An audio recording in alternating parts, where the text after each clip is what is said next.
Good morning, everyone. Thank you guys for being here this morning. Continues what's been a phenomenal week for us as a program.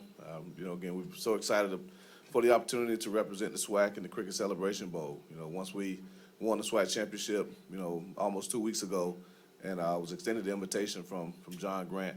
We've been fired up. Rattler Nation has been excited. We're probably taking over the city. So you've probably seen a lot of orange and green over the last couple of days, and that'll continue throughout the weekend. But again, just a great opportunity for our football team to continue to do what they've done all year, and that's play great ball, play as a team, represent Florida A&M in a first-class manner, and just continue this dream season that we've been on. We set our goals pretty high this season when we came in. You heard from the players. We knew we were a talented team. We knew that we could do some great things here, and we have a chance to make history, winning our first Celebration Bowl and winning our first, again, championship as members of the SWAC after being long-standing members of the MEAC. So it's a great game against a great quality opponent. Howard's a very good football team. They've done what they needed to do to get here, and I have the utmost respect for Coach Scott and the job that he's done there at Howard. They have quality players. They have a quality coaching staff, and again, it's a great showcase of not only two great football programs, but two phenomenal academic institutions, and a chance to showcase everything that makes HBCUs and HBCU culture special. So again, we're excited about the opportunity, and I look forward to answering your questions this morning.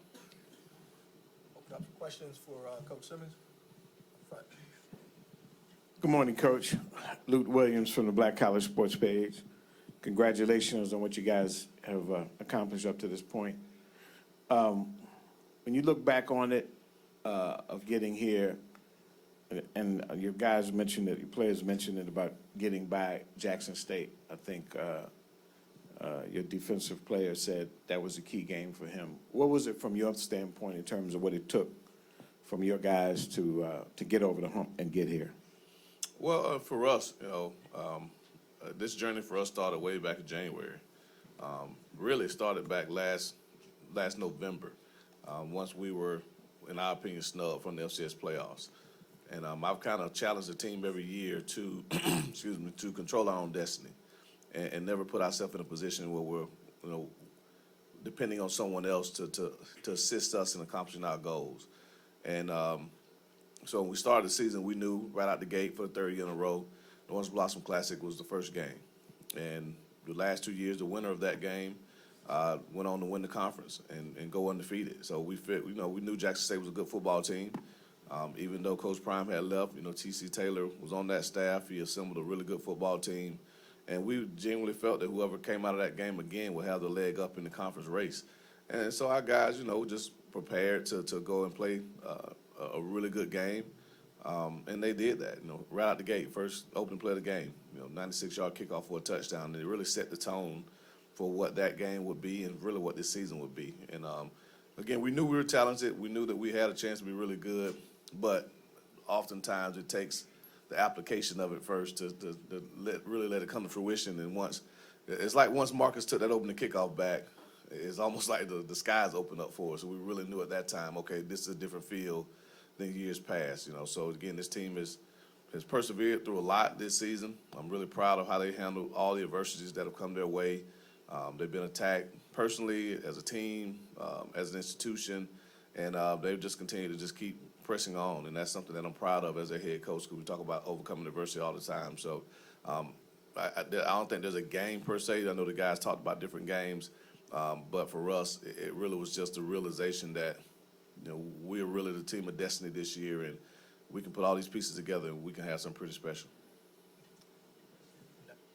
Coach Simmons, Vaughn Wilson, Capital Outlook, HBCU Game Day.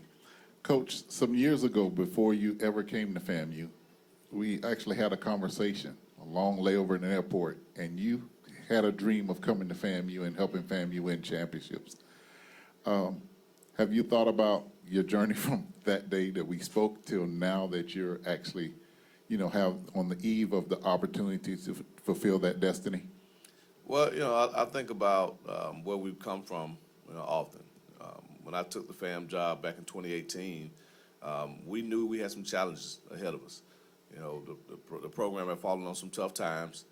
6 straight years of losing seasons, a 1-win season mixed in there, a 7-year losing streak to our in-state rival, and just morale was really low. You know, I'm married to a Rattler, a 2-time graduate, and although we were having relatively good success at other places, you know, during my time at Prairie View as a head coach, during my time at Alcorn State as offensive coordinator, you know, the Saturday afternoons, it was kind of a 75% celebration. You know, we were happy that we won, but she was down that FAMU had lost. And so just the opportunity to go back, to go home and turn that was something that we both were really, really passionate about. And so when we got there in 18, we just rolled our sleeves up and went to work, you know, and just built the program from, I don't want to say the ground up, because the history, the tradition, and all those things were already there. But you felt the low morale when we walked into the building. The players didn't really have an appreciation for the university. I still remember our very first team meeting. And the last thing I asked the team when we broke was if anyone could get up and sing the school alma mater, and nobody could. And so I knew right then, I said, yeah, these guys don't really have pride in Florida A&M. And I truly believe to be a great team, you have to have pride in the place that you call home, you know, so that you take care of your locker room, you take care of the building, you wear your shirts and your hats and all those things with pride. And you see Musa now, he ain't interviewing without that FAMU hat on, you know, and that's just the pride that he has in FAMU, and that's something that we really, really look forward to building. So of all the things we've accomplished, I'm most proud of that these guys genuinely love Florida A&M University. When they leave, you know, Marquise Bell, I mean, this guy's a second leading tackle for the Dallas Cowboys, and twice this year, after big Monday night games, by Wednesday, he's in Tallahassee. I mean, Isaiah Land, they played over in Germany this year. The moment he got back in the States, he directed a flight to Tallahassee. Those guys come back to FAMU. Xavier Smith was FaceTiming after the SWAC championship game, you know, FaceTiming me and the players. I mean, they love FAMU, they love this program, and that's what I remember the most, just building a love for this place that transcends anything that we could ever imagine. Hi, Coach. Takira George with ESPN's Anscape. What would winning the Celebration Bowl mean for you and your program? Well, we mean with champions. We mean with national champions, undisputed. And that's been something that we've aspired to since we got here. You know, obviously 2019 is still a year that it's a little bit of a sore spot for me personally, because we did what we needed to do on the football field to be here. But because of a self-imposed ban, because of some things that happened before we got there, we weren't able to come and represent, at that time, the MEAC in the Cricket Celebration Bowl. So there were some media outlets that still named us national champs. And, of course, like anything else, there was a lot of controversy around that decision. So, you know, a win this year will silence all the critics. There won't be any question. We've been, you know, number 2 most of the year, you know, behind North Carolina Central. Once they fell to Howard, we moved up to number 1. So we've been the number 1 team the last half of the season, with ranked number 5 in FCS polls. So winning this game would quiet any critics as to whether we're the true HBCU national champions. And that's really what I'm concerned about. For me personally, I don't think about what it would do for me personally. It's about this program. It's about these young men. It's about the 3 guys who just left the stage in their last game in orange and green, walking off as champions, and that's what we're committed to doing. Next question. Coach, Rick Garney from NBC here in town in Atlanta. You get a sense that your players have an understanding of what the atmosphere might be like tomorrow, playing in this stadium in a great college football city, national TV, and the vice president coming to the game, even though I know she's an alum of the other school. But just the atmosphere tomorrow, do you get a sense of what that might be like, and maybe what your players are looking forward to in this game? Yeah, I think we've had the fortune this year of playing in 3, you know, NFL-type stadiums. You know, we opened the season down in Miami Gardens at Hard Rock Stadium against Jackson State, and that's a game that we played the last 3 years. The next week, we went down to Tampa to Raymond James Stadium. You know, so the first 2 games of the season were in NFL venues. Then obviously the last regular season game, the Florida Classic, is always in Campbell World Stadium, which is a major venue. So our guys won't be, I don't think they'll be shell-shocked when they walk out there and see, you know, 50,000+ fans in the stands. The good thing is most of them will be wearing orange and green anyway, so that'll really give us a boost. But the maturity of this football team, you know, I think that, along with the fact that a large percentage of these guys came from Power 5 and Group of 5 programs, so Jeremy Moose has played in the SEC, and so he's played in front of 70,000, 80,000 fans. We have individuals from those places that have been in those larger venues, so I don't think the atmosphere will be something that gets our guys thrown off their kilter. So I'm looking forward to the opportunity. They'll do a walkthrough here in a little bit to kind of get a feel for the dome. This will be our first dome, and so that'll be a little bit different. But other than that, I think our guys are excited to start the season at NFL Stadium and ultimately end the season in one as well. Next question. Stephen Gaither, HBCU Game Day. Coach Simmons, real quick, just talk to me about, you've coached in both leagues. Obviously, the MEAC has kind of dominated this, and it seems like every year the physicality of the MEAC shows up against the SWAC program. How prepared do you feel like your guys are for that? And then I have a follow-up after that. Well, football is a physical game, and so every week we prepare for a physical contest. Like these guys said, we stood toe-to-toe with South Florida. I don't think that there's a more physical team on our schedule than a Group of 5 team that's loaded with Power 5 transfers, and we didn't back down. It went right down to the wire. So we look forward to a physical game. I think that's one thing that, having had that unique experience in the MEAC for those years, that's always kind of been the narrative that, the MEAC's the physical league, the SWAC's the speed league. Well, we built our team to be both. We really committed ourselves to building ourselves up in the trenches. Our offensive line, our defensive line, that's where it starts for us on both sides of the ball. And so, yes, we know how it wants to run the football. Our defensive line is ready for that challenge. We know how it wants to load the box and stop the run. Our offensive line is ready for that challenge.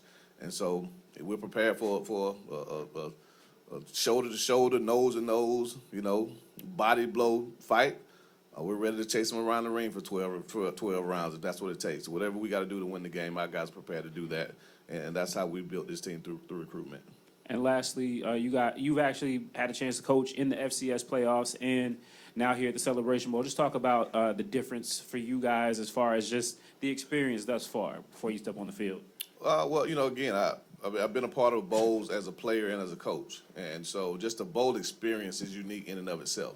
The FCS playoffs, it's a playoff format, but it's still like a normal game. You leave on Friday and you stay in the hotel and you play the next day. Just so you don't get a chance to do professional development. You don't get a chance to network, you don't get a chance to tour the College Football Hall of Fame and the World of Coke and all the great things that the Celebration Bowl has put together for these student athletes. So that's the difference. And I know there's a large contingency of fans that say, HBCU should go to the playoffs and try to go win, like FAMU did in 1978, a 1AA national championship. But this experience is so amazing for these student athletes. You really can't trade it for the world. The viewership, the opportunity to be on the national stage. I mean, this game is outdrawn the FCS national championship every year, and will continue to do so. And so, again, I'm a huge proponent of the Celebration Bowl. I'm excited about the opportunity to be here, and hopefully we can come here every year. Next question. Yeah. Hi, Coach Simmons, Maya Ellison, NCAA.com. So, talking to you and knowing that one of the things that you say, especially about playing the game, is the hardest thing is keeping it together and being headstrong mentally for 60 minutes. What are some of the things that you've been teaching, the mantras, the mission statement that defines this season heading into the big day tomorrow? Well, for us, like you said, it's just about continuing to prepare these guys mentally for what's needed to perform at the highest level, when it's time to do so. And that's not just football. That's life. That's in class. That's out in the community. That's in our personal lives. So it's really just creating those habits. Fundamentals is one of the 7 F's that we talk about. And so it's about developing great habits. And when times get hard, when adversity sets in, that's what we all fall back to. We all fall back to our habits. And so throughout the course of a 60-minute football game, there are a lot of ebbs and flows. There are a lot of momentum swings.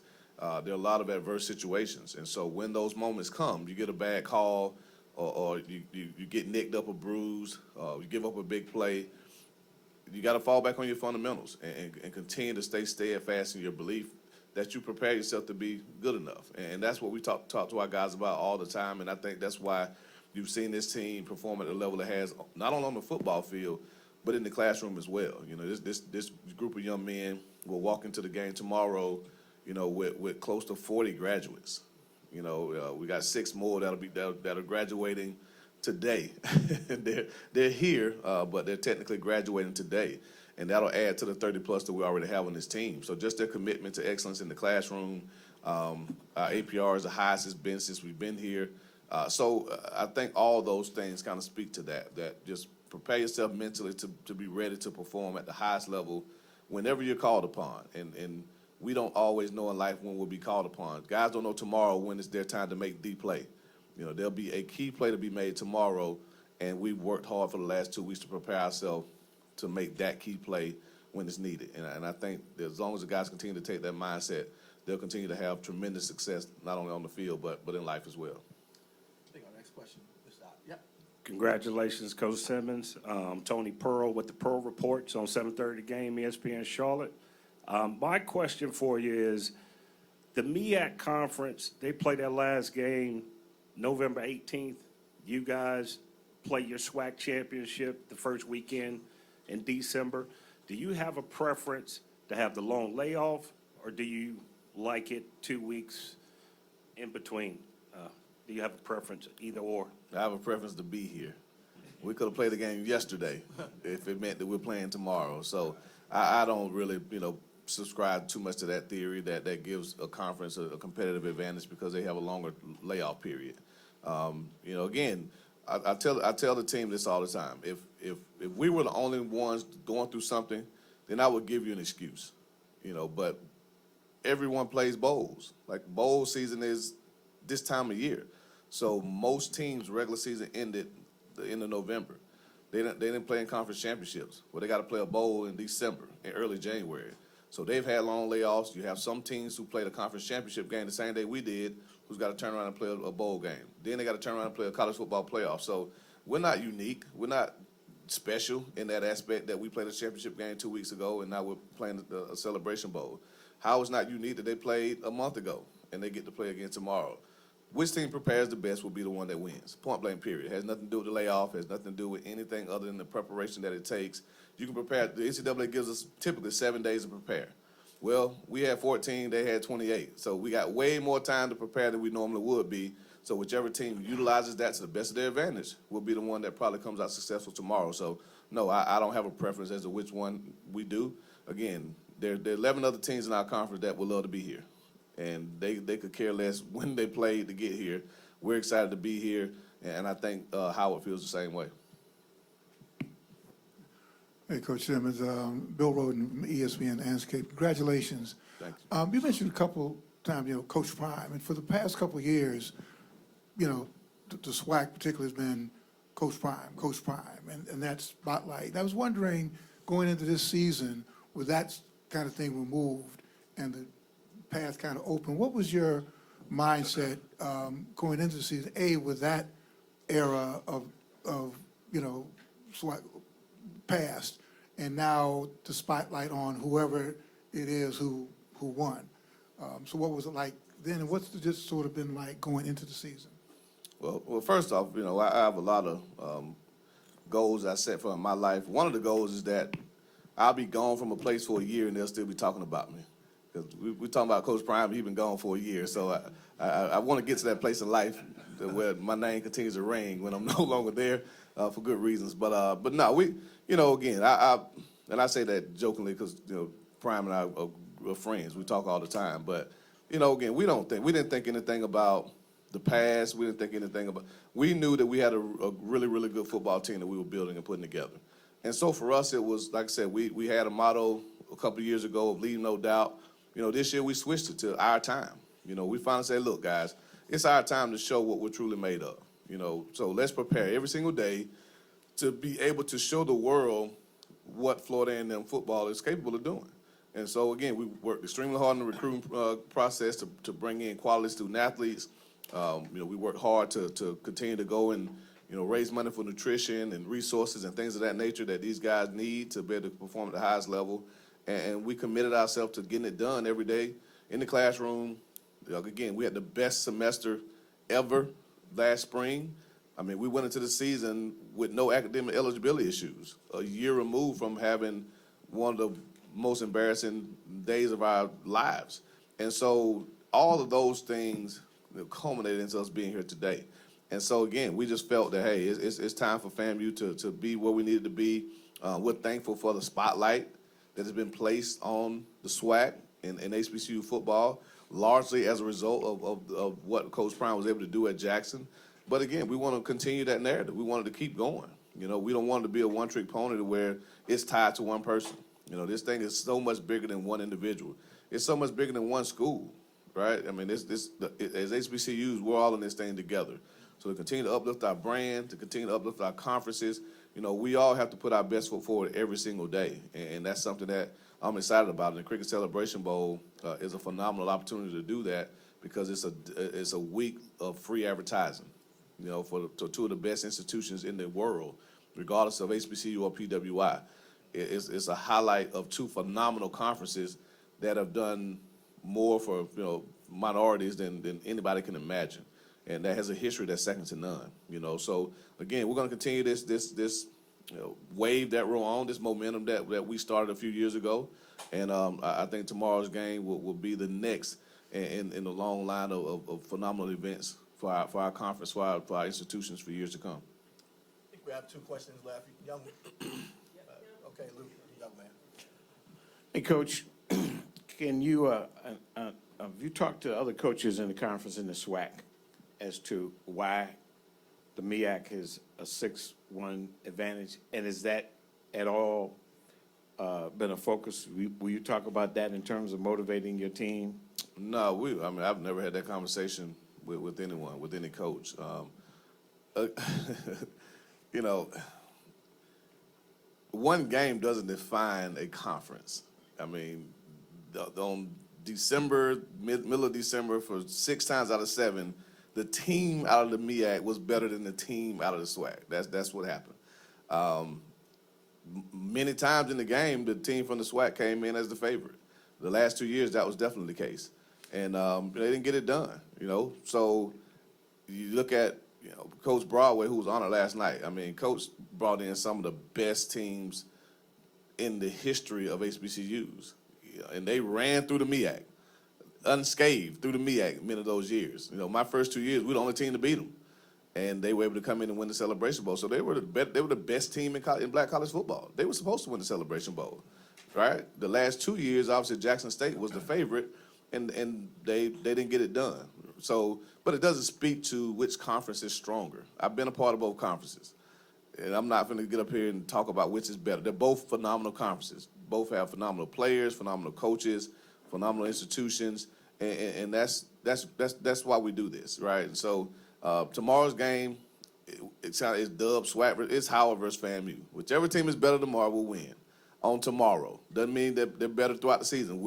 On paper, we're the better team. We've got a better record. We got the higher rankings. We got the 2 conference players of the year. So on paper, we're the better team. That means nothing tomorrow if we don't go in and play the game that we're capable of playing. So, you know, we have to talk up the narrative because that's what we do. You know, we sell things by talking up a narrative. But no, I don't think that MEAC coach is talking about, man, we beat the SWAC because of X, Y, and Z. Or there's no SWAC coaches. We're not huddling up in all season like, man, we got to figure out a way to beat the MEAC. The commissioner talks about it because it's a great sense of pride for him. And he's going to remind us as often as he can that the trophy needs to come back to the SWAC. And I understand that. But, you know, at the end of the day, no, they're both phenomenal conferences, and I've been blessed to be members of both of them. Last question, young man over here. Hey, Coach, Lawrence with ESPN's Landscape. Earlier you talked about, you know, the group this year is mature, and then you talked about having the 40-plus graduates on the team. So how important is this, not only the game, the 60 minutes tomorrow, but the entire experience this week for because obviously, you know, you have certain guys, but time goes on and everybody can't stay at FAMU forever. So how important is the entire experience for those guys that are staying within the program for next year, but also in the recruiting process for guys that are coming to potentially replace those who are leaving as well? Yeah, no, I mean, obviously you got to continue to build the program. And, you know, this season that we're having, the one thing about a place like FAMU is that we've set the bar pretty high. and Rattler Nation has no intention of going back, right? So we got to continue to perform at a high level. That means recruiting top caliber student athletes, and so this game is huge. You know, there'll be millions of eyes on this game. Prospective student athletes will be watching.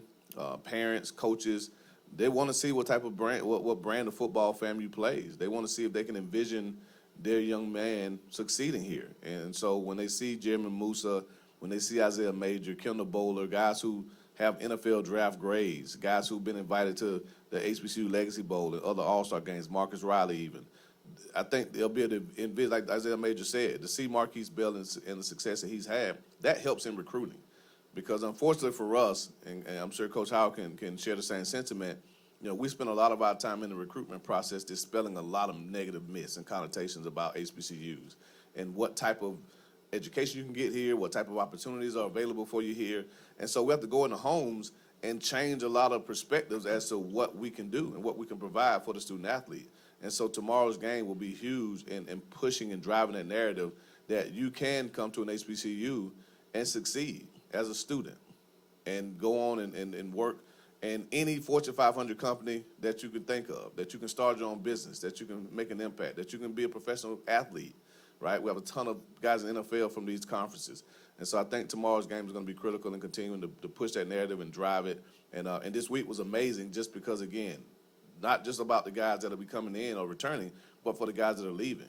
Because when you talk to NFL guys about opportunities in the NFL outside of playing and coaching, that's critical because a lot of these guys want to stay around the game, but it won't be playing in the NFL.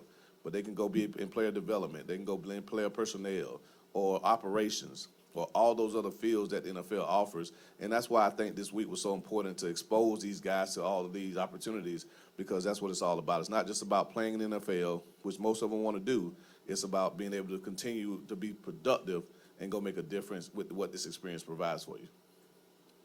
Once again, thank you, Coach Simmons, for your time. Congratulations once again on your SWAC championship, and applaud you guys for how well you represented your school and the conference this weekend. Thank you. Appreciate it. Thank you, Coach.